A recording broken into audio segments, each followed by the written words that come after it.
వార్తా 9 న్యూస్ ముందుగా హెడ్లైన్స్ చూద్దాం. రైజింగ్ గ్లోబల్ సమ్మిట్ ఏర్పాట్లు సమీక్షించిన సీఎం రేవంత్. పెట్టుబడుల ఆకర్షణపై సమ్మిట్ కీలకమని రేవంత్ సూచనలు. గ్లోబల్ కంపెనీల రాకకు అవసరమైన ఏర్పాట్లు వేగవంతం. కొత్త పరిశ్రమల స్థాపన లక్ష్యంగా సమ్మిట్ సిద్ధాంతాలు కొనసాగుతున్నాయి.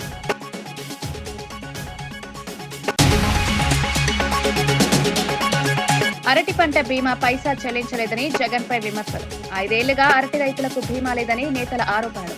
బీమా పేరుతో ఖజానా నుంచి రూపాయి వెలుపలకలేదని వాదన. చేసేదేమీ లేక ప్రమోషన్ మాత్రమే చేస్తున్నారని నేతలు.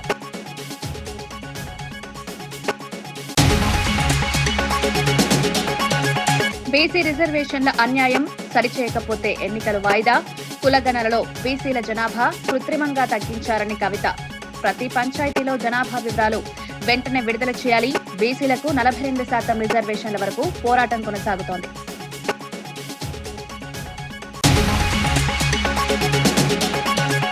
పొదలకూరులో అభివృద్ధి పనులు ప్రారంభించిన సోమిరెడ్డి.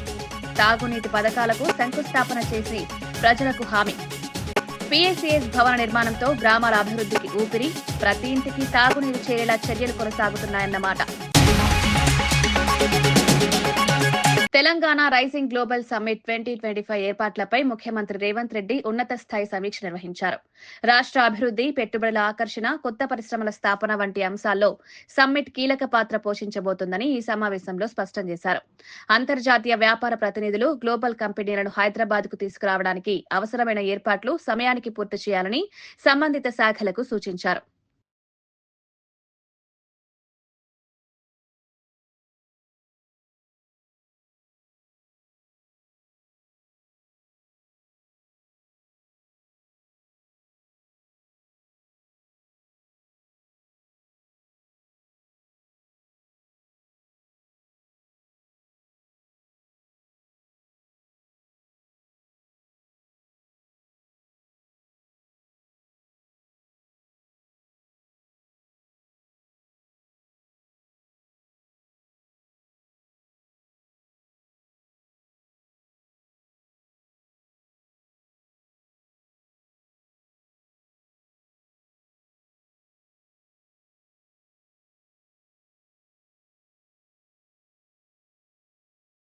గత 5 ఏళ్లలో అరటి రైతులకు బీమా అందించామని జగన్ చెప్తున్న మాటలు పూర్తిగా అబద్దమని ప్రతిపక్ష నేతలు తీవ్రంగా ఆరోపిస్తున్నారు.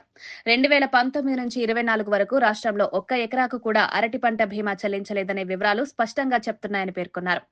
బీమా పేరుతో 1 పైసా ప్రీమియం కూడా ప్రభుత్వ ఖజానా నుంచి విడుదల కాలేదని, రైతులను తప్పుదోవ పట్టించే ప్రయత్నం జరుగుతోందని విమర్శలు వెల్లువెత్తుతున్నాయి. రైతుల కోసం చేసేదేమీ లేకపోయినా చేశామని ప్రచారం చేసుకోవడం జగన్ కి అలవాటైందని నాయకులు అన్నారు.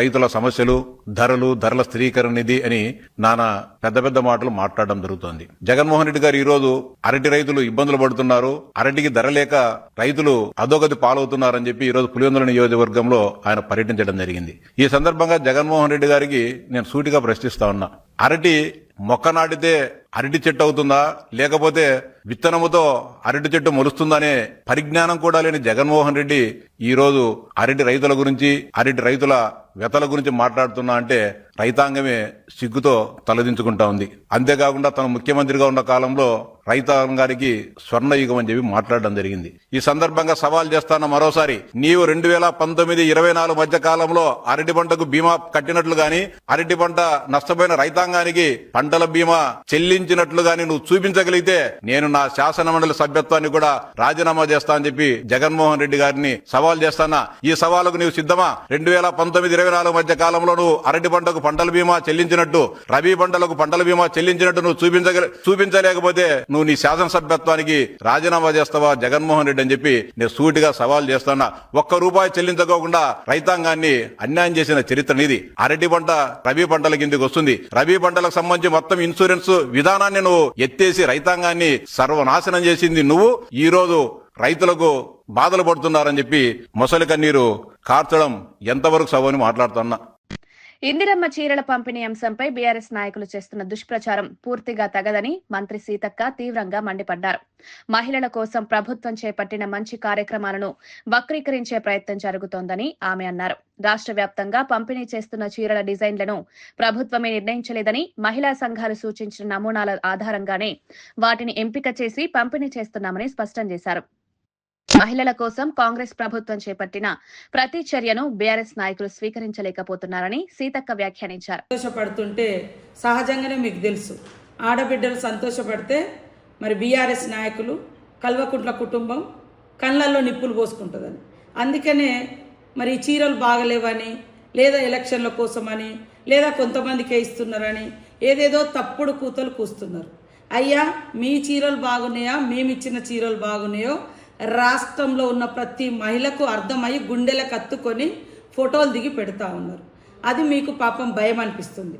మేము ఈ చీరలకు ఆర్డర్ ఇచ్చి దాదాపుగా 1 year కావస్తుంది. ముఖ్యమంత్రి గారు కన్న కళ ఏంటిదంటే 1 కోటి మంది మహిళల్ని కోటీశ్వర్లను చేయాలి. 1 కోటి మంది మహిళలు కావాలి అంటే మరి 1 కోటి మంది మహిళలను మహిళా సంఘాల్లో చేర్చాలనే లక్ష్యంతో ఈరోజు ఇచ్చిన 67 లక్షల చీరలు సరిపోవట్లేదని ఇంకా 33 లక్షల చీరల వరకు మరి మళ్ళీ ఆర్డర్ ఇవ్వడం జరిగింది. దాదాపుగా అంటే పూర్తిగా కోటి మందికి. దీన్ని నిస్సిగ్గుగా మరి హరీష్ రావు లాంటి ఒక నాయకుడు, అబద్ధాలకు కేరాపు హరీష్ రావు, నేను ఎప్పుడో చెప్పిన కదా, అబద్ధాలకు నిలువుటద్దామని. మేము 67 లక్షలకు ఆర్డర్ ఇచ్చినాం. 67 లక్షల చీరలు రాష్ట్రంలో పంపిణీ జరుగుతున్నది. అది గ్రామీణ ప్రాంతంలో ఒకసారి, మరి పట్టణ ప్రాంతంలో మరొకసారి. ఎందుకంటే చేనేత కార్మికులు ఏదో మేము దుబాయ్ నుంచి లేదా సూరత్ నుంచి కిలోల కొద్దీ తీసుకొచ్చిన చీరలు కాదు. చేనేత కార్మికులు వాళ్ళు స్వయంగా నేర్చిన చీరలు మేము అక్కడే ఆర్డర్ ఇచ్చినాం కదా. మీకు చిత్తశుద్ధి ఉంటే కేటీఆర్, హరీష్ రావు, కవితమ్మ ముగ్గురు పోయి సిరిసిల్ల కార్మికులతో మాట్లాడి ఇక్కడ రాష్ట్ర ప్రభుత్వం నుంచి ఎన్ని చీరలకు ఆర్డర్ ఇచ్చిండ్రు, ఎప్పుడు అయింది అని ఒక్కసారి తెలుసుకోండి. తర్వాత గతంలో 60 ఏళ్ళు దాటితే మహిళా సంఘాలలో ఉండకూడదనే నిబంధన ఉండే. ఇప్పుడు దాన్ని కూడా తీసేసి దాటిన వాళ్ళని కూడా సంఘంలోకి తీసుకుంటున్నాం. కాబట్టి మహిళా సంఘంలో ఉన్న సభ్యులకు ఇచ్చుకుంటూ మహిళా సంఘంలో 1 కోటి మందిని చేర్చాలి. కాబట్టి ప్రతి మహిళకి ఇచ్చి సంఘంలో చేరండి అని సారబెట్టి చీర పెట్టి మేము సంఘంలోకి ఆహ్వానిస్తున్నాం. ఇక్కడ ఏం తప్పు కనపడ్డది? నీ తప్పు నేను చెప్తా. మా గవర్నమెంట్ వచ్చే వరకు మీరేమన్నారు, రేషన్ కార్డు ఉన్న వాళ్ళందరికీ, రేషన్ కార్డులు ఉన్న వాళ్ళందరికీ మేము ఇచ్చినాం అన్నారు. మరి మా గవర్నమెంట్ వచ్చేటప్పటికి రేషన్ కార్డుల సంఖ్య, రేషన్ కార్డుల వాళ్ళ సంఖ్య మరి 89 లక్షలు, 89 లక్షలు లేదా 90 లక్షలు. మీరు ఆర్డర్ ఇచ్చిందే 90 లక్షల చీరలు. మరి మిగతా దాదాపుగా 50,000 చీరలు ఎవరు తీసుకున్నారు, ఎవరికి పంచుకున్నావు? దీంట్లో కూడా మీరు తెచ్చిందే కిలోల లెక్క, చాలని ముట్టుకుంటే పనికిరావు అని వాళ్ళు చేన్లలో కట్టుకున్న చరిత్ర. ఇవాళ మేము ఇచ్చిన చేన్లలో కట్టుకోవడం కాదు. మీలాంటి దుష్టబుద్ధితోటి మీ కార్యకర్తలతోటి మీ లీడర్ల భార్యలతో కొన్ని తప్పుడు ప్రచారాలు చేయవచ్చు. కానీ అక్కలారా చెల్లరారా ఆలోచించండి. మీకు నిజంగా ఈ చీర నచ్చలేదా? ఇది ఎంపిక చేసినటువంటి మహిళా సంఘ సభ్యులను కూడా మేము తీసుకొస్తాం. ఇవాళ ఎలక్షన్ల కోసమని కూడా అంటాడు, లేకుంటే ఏదో పార్టీ కోసం అంటాడు. అరే నువ్వు బతుకమ్మకి ఇచ్చుకున్నావయ్యా, అది కూడా 2017 నుంచి ఇచ్చినావు. నువ్వేం 2014 నుంచే మొదలు పెట్టలే. మేము రాష్ట్రంలో మహిళా సంఘాలను ఆర్థికంగా బలోపేతం చేయాలి. మహిళా సంఘం అనేది ఒక సామూహిక బంధాన్ని ఏర్పరిచి ఆర్థికంగా బలోపేతం చేసే సెర్ప్ సంస్థ అనేది పేదరిక నిర్మూలన. ఫ్రీ బస్సు పెడితే మీ కళ్ళలో నిప్పులు పోసుకుంటుంది. మీరు ఏంది బ్రేక్ డ్యాన్సులు చేసుకోండి, మీరు ఇది చేయండి, కొట్లాడుకుంటున్నారు, కలిసి ఉండరు. ఇంత దుర్మార్గమైనటువంటి నీచమైన రాజకీయాలకు ఒడిగట్టడం ఈ బీఆర్ఎస్కే చెల్లింది, కానీ ఇంకొకటికి చెల్లదు. ప్రతి ఒక్క మహిళ ఇవాళ బస్సును వాడుకునే వాళ్ళు కానీ, గ్రూపులలో ఉండి వడ్డీ లేని రుణాలు తీసుకునేటువంటి వాళ్ళు కానీ, ఆర్థికంగా అభివృద్ధి చెందే వాళ్ళు కానీ, ఇలాంటి బీఆర్ఎస్ చిల్లర నాయకులకు బుద్ధి చెప్పాల్సిన అవసరం ఉంది. ఇవాళ ఎక్కకపోని కష్టాలు ఉన్నోళ్ళు ఉంటారు, కన్నీళ్ళు ఉన్నోళ్ళు ఉంటారు, ఏదో మీటింగ్ కానీ వస్తారు, లేదా ఏదో పెళ్ళికి పోతారు, అటు నుంచి ఒక ఫోన్ వస్తుంది, మరి వెంటనే ఇంకో ఊరు పోవాలంటే అక్కడ బస్సు ఎక్కితే వెళ్ళిపోగలుగుతుంది ఫ్రీగా. ఏదో చచ్చిపోయినా వస్తారు, లేదా ఏదో కష్టం వచ్చిందని పోతుంది. ఇది కూడా ఓర్వలేనితనము. ఈరోజు చీరలు ఇస్తే కూడా ఓర్వలేనితనం. హరీష్ రావు, కేటీఆర్, కవిత. ఇవాళ కవిత అంటే 150 రూపాయల చీర, రేషన్ కార్డు మీద ఇస్తే ఎస్ మా మహిళలకు అందరికీ మేము ఒక యాప్ క్రియేట్ చేస్తున్నాం. వాళ్ళు ఎవరు ఎక్కడ, వాళ్ళకి ఏం పేదరికమైంది, వాళ్ళు ఏం లోన్ తీసుకున్నారు, వాళ్ళకి చీర వచ్చిందా లేదా, వాళ్ళకి ఎన్ని లక్షల లోన్ వచ్చింది, ఎంత రుణం బీమా మాఫీ అయింది, ఎవరైనా చనిపోయిన వాళ్ళకు మేము 10 లక్షల ఇన్సూరెన్స్ కూడా ఇస్తున్నాం యాక్సిడెంటల్గా. మీ ముఖాలకు ఎప్పుడైనా ఆలోచించిరా? వాళ్ళు కష్టపడి సంపాదించినటువంటి 500 కూడబెట్టుకున్న అభయహస్తాన్ని కూడా దాదాపు 1800 కోట్లు దోసుకున్నారు మీరు. పావుల వడ్డీ అని చెప్పి మోసం చేసి 3500 కోట్లు ఎగ్గొట్టిపోయింది మీరు. ఇవాళ మేము వచ్చిన కాంచి 27,000 కోట్లు మహిళలకు బ్యాంకు లింకేజ్లతో పాటు ఇప్పటి వరకు దాదాపు 1300 కోట్లకు పైగా వడ్డీ లేని రుణాలు మేము అందజేస్తూ ఉన్నాం, ఇంకా ఇస్తున్నాం. మీరు ఎగ్గొట్టిపోయారు. మహిళలు సంతోషపడుతున్నారు, సంబరపడుతున్నారు, మీటింగులలో కలుసుకుంటున్నారు. ఒక ఒంటరి మహిళ కాదు, నాకు ఇంత లక్షల మంది మహిళలు తోడున్నారు అని గుర్తు చేసుకుంటున్నారు. మహిళల కోసం ఇక్కడ శిల్పారామాన్ని మహిళా శక్తి బజార్లకు ఇచ్చినాం, ఇందిర మహిళా శక్తి బజార్లకు. ఇవాళ మారుమూల ప్రాంతాలలో, ఇవాళ ఆదిలాబాద్లో ఆదివాసి గోండు బిడ్డ జంగుబాయ్ అక్కడ ఇప్పపు లడ్డు షాప్ పెట్టుకున్నది. ఇవాళ ఎక్కడి నుంచో మరి మంచిర్యాల నుంచి మన షాపులు పెట్టుకున్నారు, చెర్యాల బొమ్మలు పెట్టుకున్నారు. ఇవన్నీ మీకు కనబడట్లే, మీకు కనబడదు. ఎందుకంటే ఆడవాళ్ళు సంతోషంగా ఉండొద్దు. మీది ఫ్యూడల్ మెంటాలిటీ. ఆడవాళ్ళను బయటికి రానియొద్దు, ఆడవాళ్ళను బానిసలుగా చేయాలి. ఆడవాళ్ళతో వెట్టి చాకిరి చేయించుకున్నటువంటి చరిత్ర కలిగినటువంటి కుటుంబాల నుంచి వచ్చినటువంటి నాయకత్వం బీఆర్ఎస్ నాయకత్వం. అందుకని ఆడవాళ్ళు బస్సులలో ఎక్కితే దొంగ వీడియోలు చేసి కొట్లాటలు పెట్టించి కొట్లాడుకున్నట్టుగా వీడియోలు సృష్టించారు. ఇవాళ ఆడవాళ్ళు సంబరాలు పడి వాళ్ళు వీడియోలు చేసి పెట్టుకుంటుంటే వాటి మీద రకరకాల ట్రోల్స్ చేస్తున్నారు. తప్పు. వాస్తవాలు, చీరలలో ఏమైనా లోపాలుంటే బాగా చేయండి అని చెప్పండి. గ్రామ పంచాయతీ ఎన్నికల్లో బీసీలకు తీవ్ర అన్యాయం జరుగుతోందని ఎమ్మెల్సీ కవిత ప్రభుత్వంపై మండిపడ్డారు. కులగణనలో బీసీ జనాభాను కృత్రిమంగా తగ్గించి చూపారని ఆరోపించారు. ఈ విధమైన లోపాలు కొనసాగితే ప్రజలు నమ్మకం కోల్పోతారని పేర్కొంటూ ప్రతి పంచాయతీలో కులాల వారీగా జనాభా వివరాలను వెంటనే ప్రకటించాలని డిమాండ్ చేశారు. బీసీలకు సముచితంగా 42% రిజర్వేషన్లు ఇవ్వడం వరకు తమ పోరాటం ఆగబోదని స్పష్టం చేశారు. అవసరమైతే గ్రామ పంచాయతీ ఎన్నికలను వాయిదా వేసినా వెనకడుగు వేయమని కవిత హెచ్చరించారు. రిజర్వేషన్లు లేని చోట కూడా బీసీ నాయకులు నామినేషన్లు వేసి గెలవాలని పిలుపునిచ్చారు.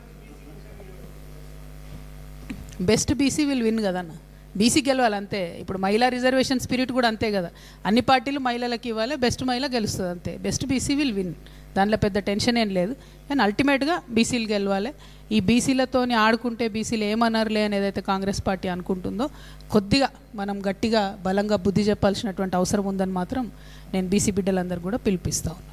ఈ నెల 29వ తేదీన ఆంధ్రప్రదేశ్ స్కిల్ డెవలప్మెంట్ కార్పొరేషన్ ఆధ్వర్యంలో భారీ స్థాయిలో మెగా జాబ్ మేళా జరగనుందని డిప్యూటీ స్పీకర్ కనుమూరి రఘురామకృష్ణంరాజు తెలిపారు. ఎస్ఆర్కే ఇంజనీరింగ్ కళాశాల ప్రాంగణంలో ఈ జాబ్ మేళా ఏర్పాటు చేస్తున్నట్లు వెల్లడించారు. రాష్ట్ర వ్యాప్తంగా ఉన్న యువతకు ఉపాధి అవకాశాలు కల్పించేందుకు ఈ కార్యక్రమం ఎంతో ఉపయోగపడుతుందన్నారు.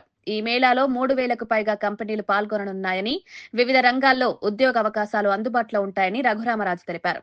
ఇంజనీరింగ్ కాలేజీలో ఏపీఎస్ఎస్డిసి వారి ఆధ్వర్యంలో 3,000 ఉద్యోగాల కోసం బ్యాంకింగ్ రంగం, రిటైల్ రంగం, ఫార్మా రంగం, ఇతర రంగాల్లో 18 సంవత్సరాలు దాటి 35 సంవత్సరాల లోపు ఉన్న విద్యార్థులకు, యువతీ యువకులకు అందరికీ చక్కటి అవకాశాలు ఉంటాయి. ఎంతోమంది పరిశ్రమల వాళ్ళు అక్కడ పార్టిసిపేట్ చేసి ఆ రోజే ప్లేస్మెంట్ సెలక్షన్ కూడా చేసే అద్భుతమైన అవకాశాలు ఉన్నాయి.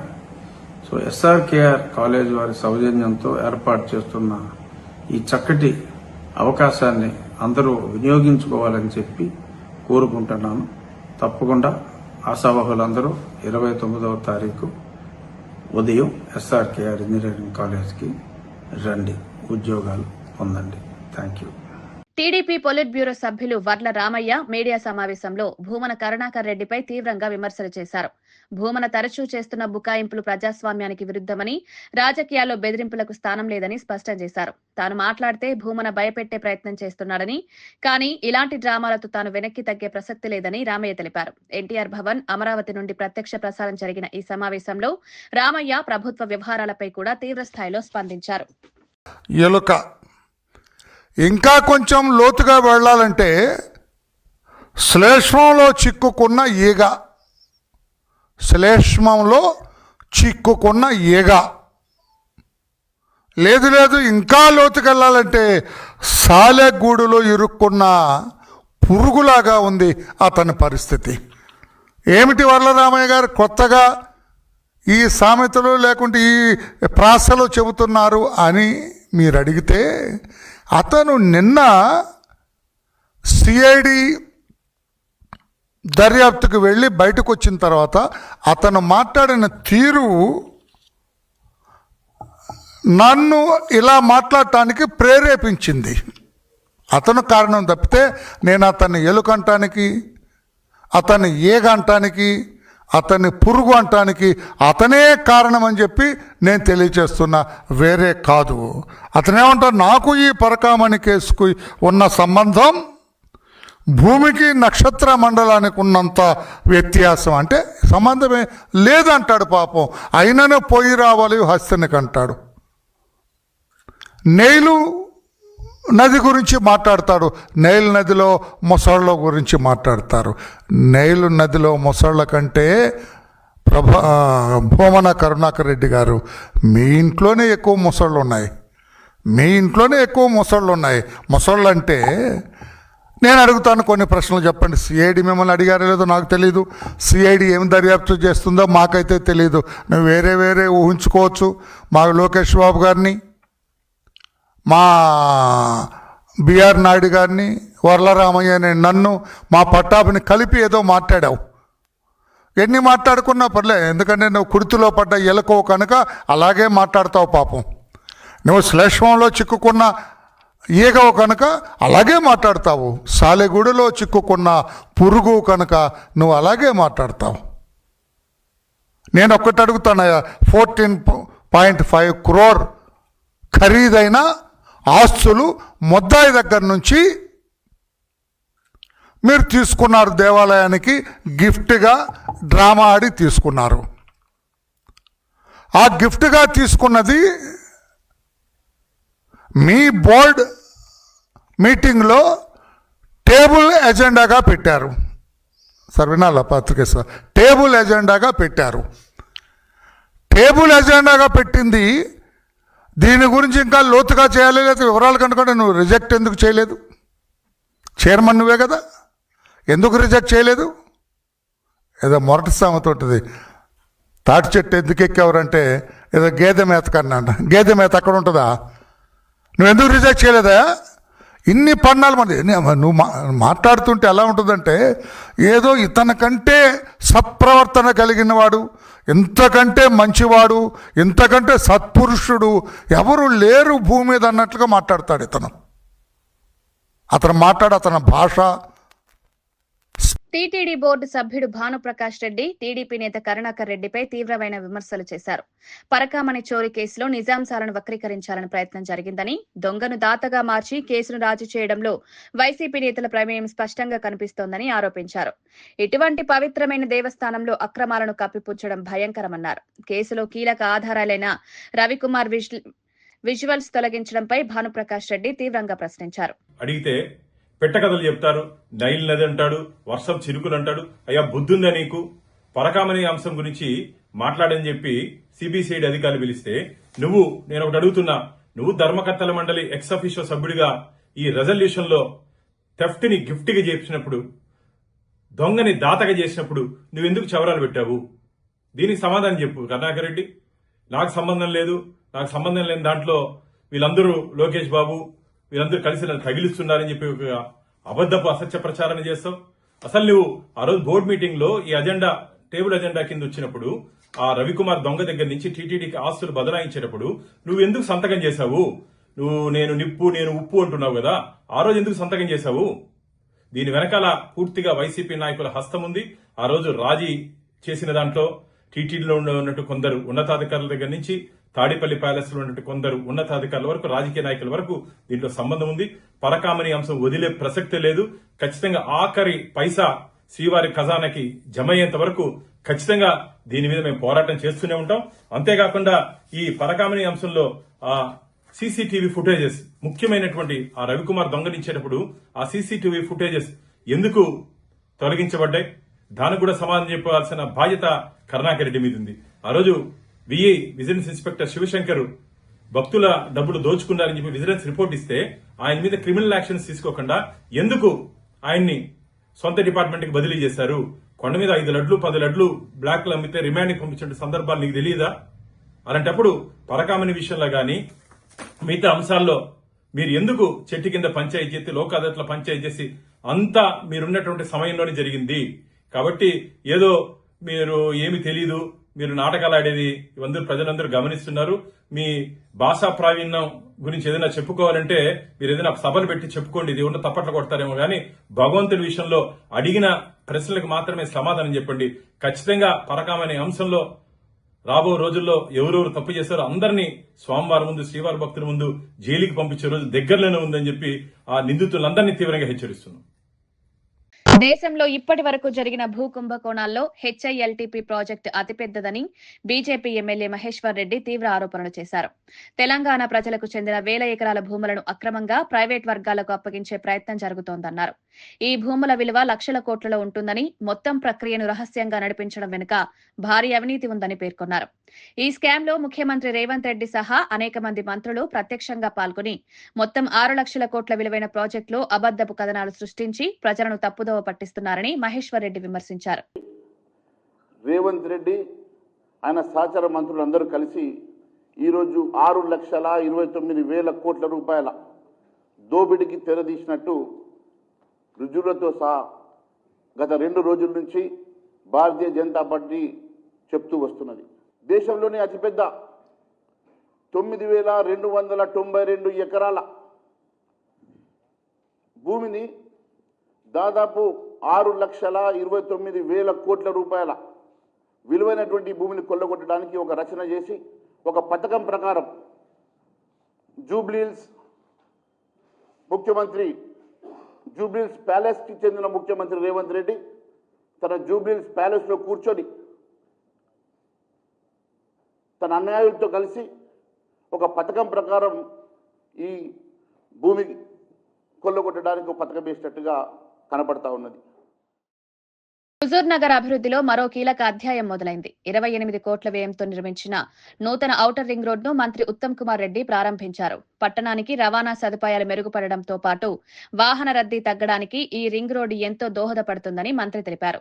ప్రాంతీయ కనెక్టివిటీ పెరగడంతో వాణిజ్య కార్యకలాపాలకు కూడా ఊతమిచ్చే అవకాశం ఉందన్నారు. ఈ సందర్భంగా 7.5 కోట్ల రూపాయల వ్యయంతో నిర్మించనున్న R&B బిల్డింగ్, షాపింగ్ కాంప్లెక్స్ల పనులకు మంత్రి శంకుస్థాపన చేశారు.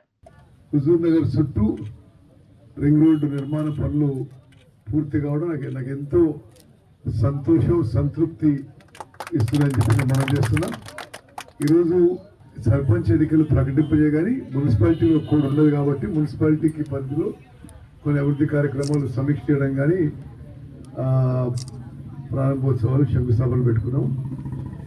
అదేవిధంగా ఇప్పుడే మన నిరుపేద పిల్లలు చదివే గవర్నమెంట్ ఇంటర్మీడియట్ కాలేజ్ కొత్త బిల్డింగు 7.5 కోట్ల రూపాయలతో పనులు వేగవంతంగా జరుగుతున్నాయి. అగ్రిమెంట్ పీరియడ్ ఇంకా టైం ఉన్నా ఈ సమ్మర్లోనే అందుబాటులో తీసుకురావడానికి ప్రయత్నం చేస్తున్నాం. సర్వేపల్లి ఎమ్మెల్యే సోమిరెడ్డి చంద్రమోహన్ రెడ్డి డీసీసీబీ అధ్యక్షుడు ధనుంజయ రెడ్డితో కలిసి పొదలకూరులో అభివృద్ధి కార్యక్రమాలు ప్రారంభించారు. మొత్తం 3.93 కోట్ల రూపాయల వ్యయంతో చేపట్టిన తాగునీటి పథకాలు, పీఎస్సీఎస్ భవన నిర్మాణానికి శంకుస్థాపన చేశారు. గ్రామాల అభివృద్ధి కోసం ప్రభుత్వం కట్టుబడి పనిచేస్తోందని, తాగునీరు వంటి ప్రాథమిక సదుపాయాలు ఇంటికి చేరేలా చర్యలు కొనసాగుతున్నాయని సోమిరెడ్డి పేర్కొన్నారు. అనుబంధ పరిశ్రమలు పెట్టే పని అయితే 2 కోట్లు లోన్ ఇస్తాము. ఓన్లీ 3% వడ్డీ, అంటే 24 పైసలు వడ్డీతో పెట్టేవాళ్ళు పెట్టుకోవచ్చు అన్నాడు. చాలా ఎంకరేజింగ్ పాయింట్ అది. పావుల వడ్డీకి ఎవరిస్తారు? పావుల వడ్డీకి 2 కోట్లు.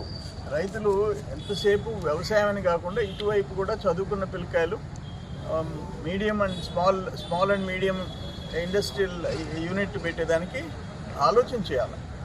అదొకటి. రెండోది ఏంటంటే ఇప్పుడు ఇక్కడ సొసైటీ బిల్డింగ్ శాంక్షన్ చేశాడు ధనంజయ రెడ్డి గారు. కమర్షియల్ కాంప్లెక్స్ ఫ్రంట్లో దాన్ని కూడా ప్లాన్ చేయమంటుందా. సి గ్రేడ్ నుంచి బి గ్రేడ్ కూడా వచ్చిందని ధనంజయ రెడ్డి గారు మీకు అన్ని వివరాలు చెప్తాడు. అది కూడా ప్లాన్ చేస్తే ఒక 3 అంతస్తులు 4 అంతస్తులు ఫ్రంట్ రోడ్ సైడ్ ఇది వెనక ఇది కడుతున్నాం సొసైటీ బిల్డింగ్. దానికి కూడా మంచి డిమాండ్ ఉంటుంది పొదలకూరు టౌన్లో. అదొకటి. ఇప్పుడు పొదలకూరుకి మర్రిపల్లికి ఈ వాటర్ సప్లై ప్రాబ్లం అయింది. అందుకని కండలేరు డ్యామ్ నుంచి డైరెక్ట్ పైప్ లైన్ 2,40,00,000 రూపాయలతో ఈరోజు ప్రారంభం చేశాం. రేపటి నుంచి వాటర్ సప్లై సమస్య లేకుండా దాంట్లో నుంచి డైరెక్ట్గా కండలేరు నుంచి నీళ్ళు వచ్చేది దాన్ని కూడా ఇప్పుడు ప్రారంభించాము. మర్రిపల్లి ఓవర్ హెడ్ ట్యాంక్ కూడా ఇప్పుడు ప్రారంభిస్తాం. అందుకని ఎప్పటికప్పుడు ఏమేమి ఇష్యూస్ ఉన్నాయో ఇప్పుడు నిన్న హెల్త్ మినిస్టర్ సత్య గారు వచ్చారు. Village health clinics central government scheme 80% కేంద్రం, ఓన్లీ 20% రాష్ట్రం. అన్ని గాలికి వదిలేసినారు. ఇప్పుడు 35 బిల్డింగ్స్ 35 బిల్డింగ్ ఈచ్ 55 lakhs. పాత ఏదో 35 లక్షలు అంట, ఇప్పుడు 55 లక్షలతో 35 బిల్డింగ్స్ శాంక్షన్ చేశామని మినిస్టర్ సత్యకుమార్ యాదవ్ గారు నిన్న చెప్పారు ప్రోగ్రాంలో మన కాన్స్టిట్యున్సీ మనుగోలుకు వచ్చినప్పుడు. సో ఇవన్నీ ఎక్కడికక్కడ మ్యాక్సిమం రాష్ట్ర కేంద్ర ప్రభుత్వాల నిధులు, ఇటువంటి కోఆపరేటివ్ బ్యాంక్ సహకార బ్యాంకుల సపోర్టు, ఫైనల్గా సిఎస్ఆర్ ఫండ్స్, పరిశ్రమల నుంచి సిఎస్ఆర్ ఫండ్స్ ఎంత మ్యాక్సిమం వీలైతే అంత ట్యాప్ చేసి మన నియోజకవర్గం అభివృద్ధి చేసేదానికి ప్రయత్నం చేస్తున్నాం. ఇప్పుడు అక్కడ గిరిజన సమస్యలు చెప్పారు. వెంటనే తహసీల్దార్లకి వాళ్ళకి డైరెక్షన్స్ ఇచ్చాం. 3,000 మందికి ఆధార్ కార్డులు ఇస్తే ఇప్పుడు ఒక మహిళ వచ్చి నాకు ఆధార్ కార్డు లేదయ్యా. అటువంటి సమస్య లేకుండా పూర్తి చేయాల్సిన బాధ్యత అధికారుల మీద ఉంది. ఎందుకంటే సచివాలయంలో 11 మంది సిబ్బంది పెట్టుకొని 5 సంవత్సరాలు అత్యంత నిరుపేదలైన గిరిజనులకి 3,000 మందికి ఆధార్ కార్డు లేకపోతే ఆయన ఏమి ఎలగబెడుతున్నాడు ఆయన. వార్తలు ముగించే ముందు ముఖ్యాంశాలు మరోసారి. రైజింగ్ గ్లోబల్ సమ్మిట్ ఏర్పాట్లు సమీక్షించిన సీఎం రేవంత్. పెట్టుబడుల ఆకర్షణపై సమ్మిట్ కీలకమని రేవంత్ సూచనలు. గ్లోబల్ కంపెనీల రాకకు అవసరమైన ఏర్పాట్లు వేగవంతం. కొత్త పరిశ్రమల స్థాపన లక్ష్యంగా సమ్మిట్ సిద్ధాంతాలు కొనసాగుతున్నాయి.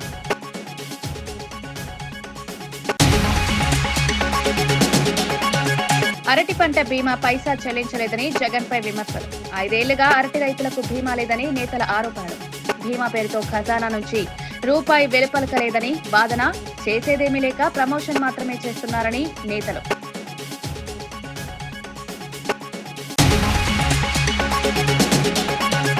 బీసీ రిజర్వేషన్ల అన్యాయం సరిచేయకపోతే ఎన్నికలు వాయిదా. కులగణనలో బీసీల జనాభా కృత్రిమంగా తగ్గించారని కవిత. ప్రతి పంచాయతీలో జనాభా వివరాలు వెంటనే విడుదల చేయాలి. బీసీలకు 42% రిజర్వేషన్ల వరకు పోరాటం కొనసాగుతోంది.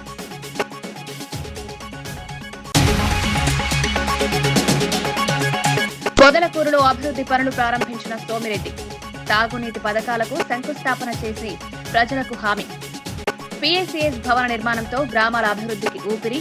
ప్రతి ఇంటికి తాగునీరు చేరేలా చర్యలు కొనసాగుతున్నాయన్నమాట.